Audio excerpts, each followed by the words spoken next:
Hey everyone. So right now I'm kind of just in my car and making videos right now. Don't ask me why I'm not inside. I'm not inside because I'm just went out for take the dog for a walk and kind of got stuck in my car. You know, you get like in your head when you're in your car and it's like my thinking space. I don't know. Anyway, my point is with this video that I'm making is that earlier in a video I did for TikTok, I was talking about relationships and I was talking about how sometimes in a relationship you have conflict. And sometimes we don't understand, or maybe you're the type of person who it's really awkward for you to apologize to someone.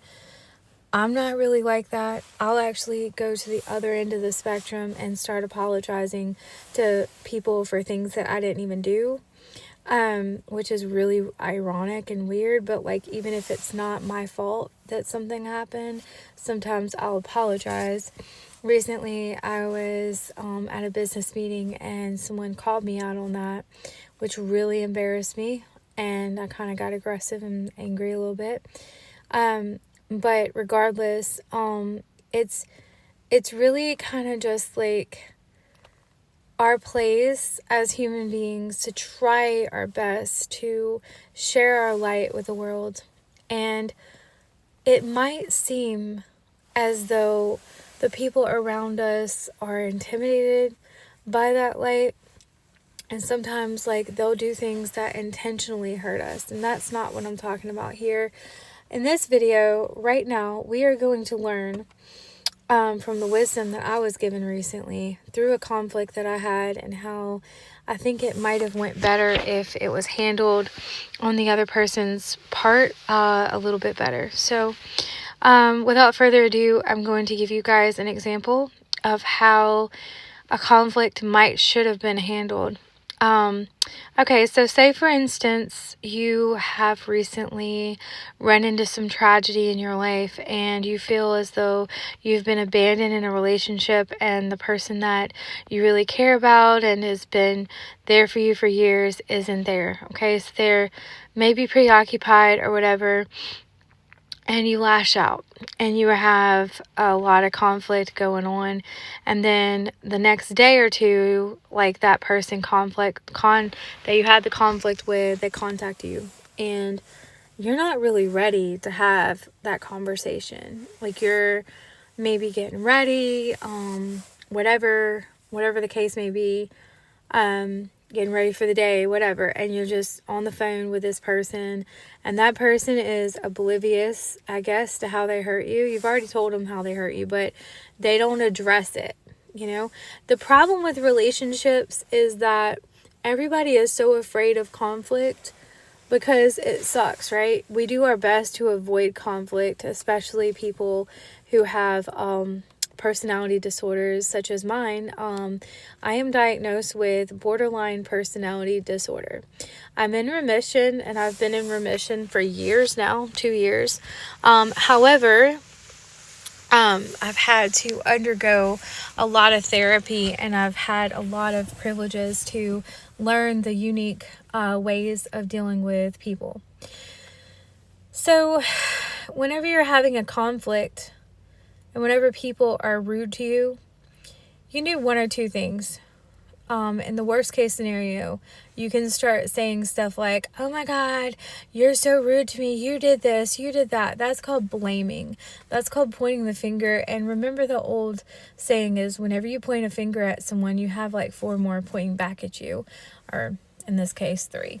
So anyway, whenever you're pointing the finger, you have fingers pointing back at you, meaning that you're gonna get the blame too. So the whole blame game of like, you did this, that made me feel this way, whatever, or it's your fault, yeah, I would have done it this way. Well, one thing I've realized is that you cannot expect other people to react to you in the same way that you react to them. It's not feasible. It's not logical. There's actually something on my jacket. I think it's gum. Anyway, just ignore that. It's my son. Okay. So you cannot expect anybody to react to you in the same way that you react to them. I have a 5-year-old, so. All right. But you are a different person. So you might have a different set of standards than that person does. They may not be as skilled at relationships as you are, or you might not be as skilled at relationships as they are. So for a person to say, oh, I would never do that. Well, that's you. That's you that would never do that. You literally just said, I would never do that. But that's not them. That's not the person at hand. That's not the person in question. So we have to establish these rules in our head of not everyone is going to treat me the way I treat them. That whole saying of like, treat everybody else the way you want to be treated, that's good to a certain extent, but it's not really realistic in the fact of not everyone's gonna treat you the way you want to be treated. You know what I mean? Not everybody's gonna want to be hanging out with you and your best buddy, and then some people are really just there for a good time, and some people are there for through thick and thin. If you found those people, they're roots in your tree, and but like if you have a conflict and somebody is aggravated at you and you're aggravated at them, it can easily become a power struggle in which both parties are blaming each other for everything that they've done wrong. An example, my ex and I, we used to get into very, very strong confrontations. And I think that that's one of the reasons my son actually has issues, is because he's been around fighting for almost his entire life, from family feuds to confrontation and stuff like that, which we're trying now to just have a peaceful environment. But if you already have like a conflict with someone, it's better to just take out that 5 minutes and not be around that person, or maybe 10 minutes, 2 hours, whatever it takes, and cool off before you actually have that conversation.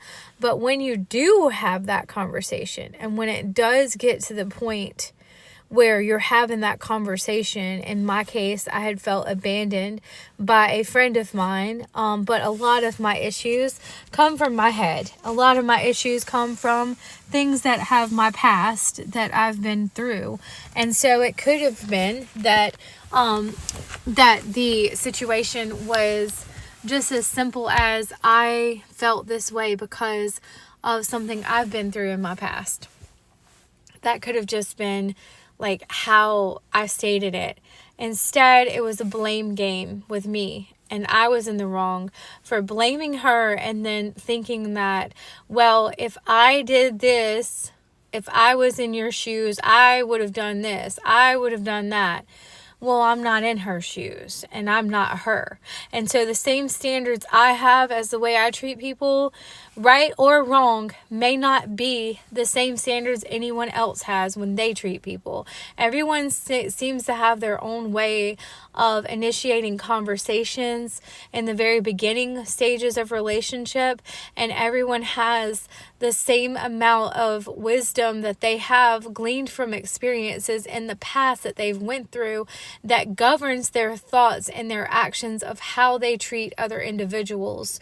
So what I'm saying in English is that every single person has their own set of situations they've been through. We've all been through crap, basically.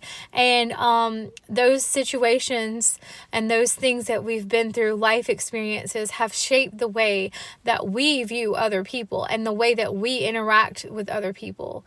If it were me, I would have done so and so. Well, that's okay. That's you, and so we have to realize, and we have to come to this maturity level of like, okay, if there is a conflict, here's how to handle it. We have to come to the level of understanding that every single person has their own unique identity and the way that they want to be seen to the world. And whenever we step out of that boundary line of like it's basically an invisible boundary line, and we step out of that way of treating that person, they get upset because they see themselves through our eyes and they see a different version of themselves, or they feel like they're being treated a certain type of way whenever they're not used to that. So to avoid a conflict, if somebody comes to you and says, hey, I have this issue with you, you treated me this way, and I felt like this. Well, in your case, you might be thinking, I didn't treat you any kind of way. I didn't do anything wrong, because we naturally, as human beings, we have to overcome this. But naturally, we are drawn to say in our heads, in our hearts, and even verbally, I didn't do shit to you. Okay, excuse my French, but I'm just being real. Like, that's how we think. We think, oh my gosh, I didn't do nothing to you. Like, I didn't do you nothing. Well, the thing is if you didn't do anything wrong in your eyes, it does not negate the fact that these people feel the way that they do. So a feeling, whenever you're coming to someone and you're trying to avoid a confrontation, and you're saying to them, this is how your actions made me feel. This happened. The state facts. This happened. So-and-so did not call me. That is a fact. Whenever you did not do that, this is how I felt. So that way it's not blame. It's a stated fact, okay? Where I went wrong was I said, you didn't call me because of so-and-so and so-and-so. I can't believe it. I can't believe you did this to me. And that is where we shift from facts to blame. And when blame happens, when you get into that energy of blame, that is borderlining manipulation. And manipulation is such a toxic energy, because it's like you're trying to get someone to feel bad because they did you wrong. They did you wrong. When the end goal is just an apology. The end goal that I was aiming for was her to apologize. But what I did not realize was I was stepping into that energy that I was taught as a child of manipulation of, hey, I'm going to get you to feel sorry for me. I'm going to get you to feel bad about it, and I really want to punish you. And that's where it comes down to the line of you're punishing that person because they did you wrong, right? And everybody, if they're honest with themselves, you're going to admit, like, if you were to sit there and really be honest with yourself, and I'm not talking about like telling other people this, but if you were really honest with yourself, you're going to admit that if somebody did you wrong, like your spouse or your friend or whatever, you're going to want them at some level to feel bad about it, right? You're going to want to even punish them at some point. But where it becomes important for us to all realize is that we're all in this journey of this human experience, that we're life basically experiencing itself as human beings, source energy in a body. And so regardless of your religious or spirituality beliefs, we are only going to come here one time as the people and the packages that we're in. I am never going to come back another time around in this planet as Jacqueline Haley Love. Never and again. This is the only time I'm going to have the same set of beliefs, the same set of principles, and regardless of whether or not you believe in reincarnation, or whether or not you believe that the soul journeys on to other planets, for goodness sakes, we only come here once as ourselves. So that means that every single person is just as clueless as you are, in the ways of like, we're all learning. Okay. So I can't expect you to be perfect, and neither can you expect me to be perfect. But by golly, when we mess up, we really need to apologize to people. And when I mess up, I need to be humble and say, hey, I messed up in the way I dealt with that interaction with you. I felt really hurt, and I was really trying to just punish you in some way, I guess. I don't really know what my mentality was, but I was trying to get back at you, and I was trying to make you feel the responsibility for what you take responsibility for what you did to me and how it made me feel. And so whenever we're honest and we're transparent in that way with other people and say, hey, you know what? The way I handled our last interaction, I was really just trying to get you to apologize to me. I was really just trying to get to be raw with you and let you know. And I went about it the wrong way. But what I should have done instead was say, hey, you didn't call and it really hurt me. And, or you did whatever they did. And just state facts. Like, whenever it comes to an argument or a confrontation or whatever you're addressing something with someone, keep in mind the end goal. What is your end goal? Maybe even take time before you even address it with a person and write it out. What is my end goal? If your end goal is to end the relationship, then by all means, just disregard all of this advice. But if your end goal and your goal in your head is to really just heal this relationship, to get it to transform into a way where each of you have mutual respect for each other, you each have boundaries, and it's just not a blame game, then you're going to want to address it in a way that seems less combative, to where it seems like, hey, and it is less combative. And you might want to even take time to detach from your emotions in this way of like, hey, you know, this is how I felt.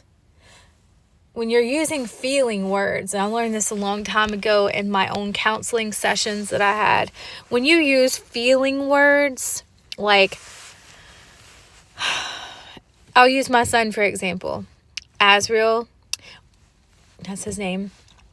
Whenever you disrespected me, it made me feel inferior. It made me feel as though you don't care for me. Then I'm going to pause, let him talk. And he's not at the age where he can really grasp that, but, which I think he might. But the thing is if I was to tell you, hey, like say for example, you're behind me in the lunch line. We're in grade school. I don't know, that's the only example I'm coming to. We're in grade school. You're behind me in lunch line. I can hear you, and you think I can't because we're both kids. And I can hear you gossiping about me to our friend, our mutual friend. And you're supposed to be my friend.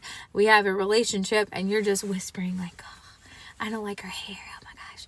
You know, well, I can either be combative with you and say, what did you say? You know, or I can be like, hey, and pull you to the side later as to not embarrass you or cause a further conflict in front of people and be like, hey, I heard what you said about me in the lunch line, because that's a fact. That's number one. We want to state facts. And number two, we want to say, you know, I'd really like it if, you know, you apologized, because that made me feel like you didn't like me. And it made me feel like I was excluded from your conversation because you're talking about me and you're making me feel bad, okay? Or don't even say you're making me. What you said made me feel bad. So what that does is it creates an open dialogue. And then from there we can either choose to be like, oh, the person can choose to be like, I didn't make you feel that way. Well, if the person really responds like that, you really need to like evaluate, is this relationship really life-giving? Because a mature individual, somebody who's going to really have like that maturity and be on that level, if you're addressing the conflict in a manner like I'm teaching you guys to do, and a person is just a complete narcissist, the way you spot a narcissist is they're gonna completely not be able to take responsibility for the way that their actions cause you to feel. So if a person really did you wrong, and I mean like to the point where there's no denying that what they did was wrong or didn't do was wrong, and there's no there's like, they're a part of you that you want to forgive them and you want to feel that, but you also want them to address and acknowledge that they did something wrong to you, and then you address it in the way that I just taught you to do, or the way that you're learning how to do. And then they come at you and they're saying like, I didn't do that. You're crazy. That never happened. That's called gaslighting. Or if they just have a million excuses That might be somebody who's borderline narcissistic, but they also might have a problem with accepting responsibility. So sometimes people can't accept when they've done wrong. They can't accept, hey, I hurt someone, because it's so painful for them to look at that part of themselves that's not perfect, because maybe they hold themselves to a ridiculous standard 99% of the time, and other people see them in a different light than what you're forcing them to see in themselves. So they've gotten so used to this reflection of perfection upon everybody else's faces, that they see their reflection in everyone else, and they see how other people see them through everybody else's interactions with them, because nobody else calls them out on their BS. And then whenever you do it, they're like, well, you're the enemy because you're the only one that I have conflict with. Well, maybe you're just the only one that is bold enough to tell them, like, hey, this is how you've made me feel. So I hope this video really hits home with some of you guys. I know it's very lengthy. If you guys have made it this far, I really appreciate it. If y'all want to go ahead and hit that likes and the thumbs up and the subscribe button, I promise y'all I'm going to have so much more content, because I am a student of hypnotherapy, but I'm also like a self-taught my zodiac. I'm not going to claim to be a psychologist, because I'm not. I've never went to school for psychology officially, but I have had so many things that have educated me, from self-help books to research after hours upon hours of research in the psychology field. So, I feel like I know what I'm talking about. But if you guys have comments and you guys have different ways of dealing with conflict, please be sure to go ahead and comment that, and let's keep the channel very positive. Let's keep it uplifting. Let's make it grow so that other people can watch shorter videos if they have an attention span like I do, and learn together how we can make the world a better place. My goal as a singer, because I am a singer, I get on here a lot and sing too. But my goal as a singer and my goal as a life coach and soon to be hypnotist, my bad. But all of that aside, my goal as a human being is to be a better human being every single day, so that I can get recognized and get famous or any of that. If that happens, that's fine. But if it doesn't, I just want to make a difference in the lives of other people for the better. And I want to help people. That's always been my heart. Ever since I was a little girl, I've always loved to sing, and I've always told God, if you let me get, well known, I guess, I'm going to use my talents and my gifts for you. And I had no idea, when he told me that I was supposed to be an inspiration to others, I never knew what a massive, massive thing that was. Until I needed that inspiration, and I found it through some of the YouTube creators and some of the TikTokers and those things. So I just really appreciate these platforms, and I appreciate you guys watching this. And y'all feel free to share, subscribe, do all the things that's going to help this channel to grow. And if you're ready for growth and you're ready for 2025 and to be the best versions of yourselves, be sure to hit the like button and comment, I'm ready. Thank you guys so much for watching this video, and I hope that this has helped someone. It's my sincerest desire to help as many people as I can on this planet. Thank you guys, and y'all have a nice, happy rest of your Thanksgiving holiday, and happy Black Friday tomorrow. I'll be staying inside. Thank you guys.